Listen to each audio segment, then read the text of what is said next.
Jonesy and Amanda. Jam Nation. Can you believe it's been 10 years since the greatest mystery in aviation history?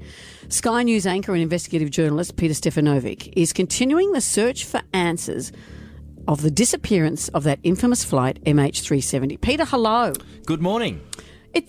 At the time, it was extraordinary that an aeroplane could disappear into thin air, excuse the pun, and here we are 10 years later, still no sign of it. Still asking the same questions. Well, there have been some signs of it, though, haven't they? They found bits. Yeah, a few bits. The best piece that we've got to work towards at the moment is a flaperon, which is attached to the wing, and it was found in La Réunion years after it went down. And there still hasn't been a bigger piece of the plane that's been found. But the reason that they could find that, can't they work backwards and say, here's what the currents were doing and here's where it's come from? That's what they tried to do. And looking at all the available evidence at the moment, they have come to the conclusion, most of the people we talked to in the documentary, is that they got it wrong. They got the search zone wrong. I've even spoken to former members of the ATSB who now acknowledge we got the search zone wrong. The reason being is because they operated on one theory, being that the pilot wasn't in control at the end, that he died with all of the passengers on board. So when the plane ran out of fuel, it just went down. Went basically into what's known as a death spiral.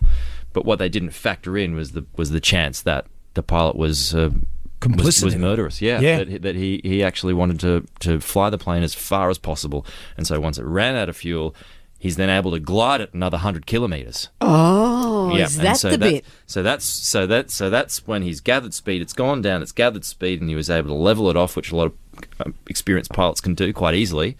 And it's gone another 100 k's or so. But then people could have survived that. People could have. Well, did he factor in? No. What happened earlier in the flight is he took them all out. So according to some of the data that is available, he's increased altitude all of a sudden, and some data shows that.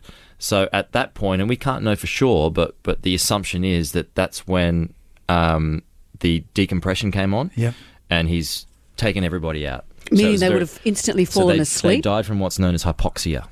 So they would have fallen asleep. So they would have been scared because it was pointing up into the sky. Yeah, what's going on here? But not a painful death. What's known as the rubber jungle, that would have all come down, so there would have been some confusion with the masks and everything.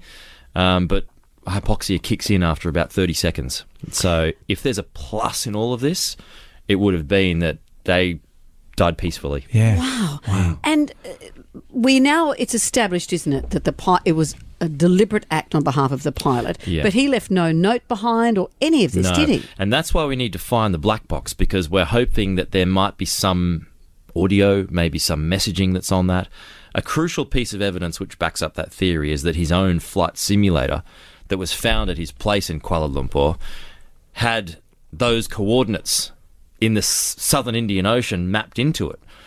This is weeks before he took charge of that doomed flight. So there's but they didn't look for that soon enough on his because home. they were looking in the wrong place. They were looking in the South China Sea, because that's where the plane went dark. That's when he's switched the transponder off and went invisible to those who were watching flights. And the Malaysian government wasn't really forthcoming with any of their findings. No, not publicly, no, because in a previous documentary I spoke to Tony Abbott about it, our Prime Minister at the time, and he said within the first week, the leader of Malaysia at the time said that they believed it was mass murder-suicide by the pilot. They just didn't say that publicly because they wanted to keep all their options open. Jeepers. Yeah. And are people still searching? Is there a big search team? There's no search out. It's run cold. So basically the trail's run cold. What the Malaysians have always said is that we need a crucial piece of evidence to emerge for us to do the search again, because the ball's in their court, pardon the pun, because it's their plane. So they have to be the ones to spend the money. And if you're going to do another search, you're looking at least $100 million. And who's going to pay for that at the moment? So with the bottom line for Malaysian Airlines, how's it worked for them? Because my friend, he's going to go on a trip in the middle of the year. He's going with Malaysian Airlines. And I said, are you sure about it? He goes, it's so cheap.